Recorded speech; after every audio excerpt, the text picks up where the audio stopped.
report. Our next guest also raised his price target on that stock. Morgan Stanley's Erik Woodring. He joins us now at Post 9. It's good to have you here as well. Thank you for having me, Scott. What's the takeaway from this? The iPhone is back, albeit we still have questions about AI? Well, this was an exciting conversation about spending because actually Apple has been the one left out of this conversation. They just told us that December quarter operating expenses were going to go twice as fast as normally seasonal. I have OPEX growing 18% year over year for Apple in fiscal 26. They're not afraid to spend, but the point is they might not be spending in the same way that the rest of these mega caps are. Their business model is different, but now they're getting into the AI spending game. That is spending on infrastructure, that's spending on headcount. And we know that Apple is usually pretty disciplined about where they put their incremental dollars. It just adds some dynamicy to the story because alongside that, iPhone revenue is accelerating, double-digit growth in the December quarter. Right. In the second half of the year, iPhone is growing the fastest it has since 2021. So you can at least take some solace in the fact that growth is accelerating while expenses are also accelerating. Okay, these other companies, and I read off all those numbers, the CapEx, because they're builders. Yes. Right? They are building out whatever their AI systems are going to be for the future. Apple has always thought of itself as a builder too. Yeah. Right? Builders, not buyers. Yep. Now, because their spending now lags because their business model is different than all of these others, do you think they may actually be a big buyer of something and that changes the dynamic? The money is spent. Right. It's a large number. It's just spent on something else. Well, I would call it a hybrid model in that they're definitely building something internally, but at the same time, Apple has made a lot of money being the distribution partner for Google Search, right? 15% of Apple's operating income comes from just being the platform to distributing search on Safari. That's a pretty lucrative business for them. Getting in the business of distributing large language models where they invest that CapEx into it, that's a pretty high ROI business. So my point really is Apple does believe that they can build some of their own internal technology, but a partnership model and a hybrid model is really where they're going. And if I just get back to that OPEX comment, sure. They're talking about infrastructure costs. If you're spending on infrastructure and OPEX, that means you're not generating revenue from it because otherwise it would be a cost of goods sold. So this is training large language models on someone else's cloud.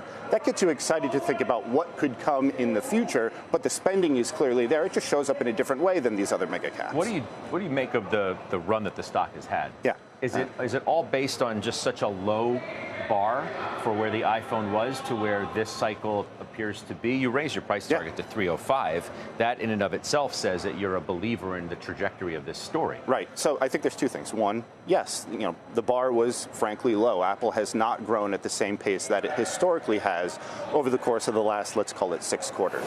But at the same time, the iPhone 17 is doing better. People are buying the iPhone. The iPhone is 53% of total revenue.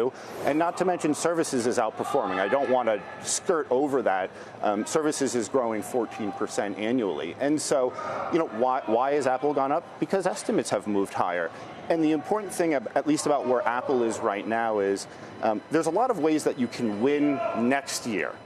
In some cases, you have to dream the dream to be totally fair and balanced. But at the end of the day, you can look to the iPhone 18 and say they're coming out with their first foldable. It's going to be expensive, but Apple iPhone owners are usually willing to pay for that. Right. You can amortize it over 3 years. There'll be carrier discounts and whatnot.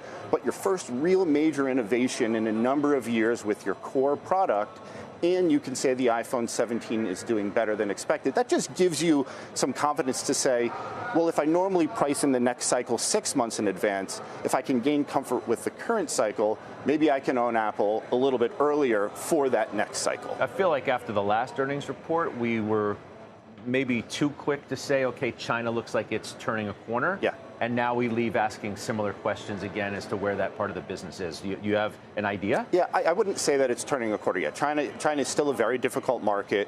There are subsidies still in place in the Chinese market that help your lower end phones with demand. Again, not your higher end ones, but. China declined in the quarter, right? China declined 4% year over year in the September quarter. They're telling us it gets back to growth in the December quarter. I would characterize that as a reflection of early demand for the iPhone 17 in China is strong. let's not go beyond that quite yet. I always like talking to you about this because even though you're positive on the story, you're not blind to the issues or naive to even what you yourself know are issues that exist. Like Stephanie Link, to my left, if I bring them into the conversation, is probably going to say stock's expensive, yep. right? In her mind, too much so, for a declining growth rate, right? She's just not willing to pay up for that anymore. How would you answer that? Yeah, so listen, that's very fair when you're looking at a broad universe of large mega cap tech stocks, right? My universe is tech hardware, and Apple is the standout most often. But if I'm talking to a global tech PM, what I would say is, if we look back to the 2021 cycle, Apple peaked at 35 times earnings. That's when services was 31% of gross profit dollars. Today, it's 43% of gross profit dollars, and there's a very clear linear correlation between services mix of gross profit and the multiple. So there is at least valuation to support to say, if the iPhone is accelerating, if we can get 2 years of back-to-back strong growth, then we can make the valuation argument on top of it to say, no, it's not cheap, but if estimates are moving higher, the multiple will move higher. Interesting.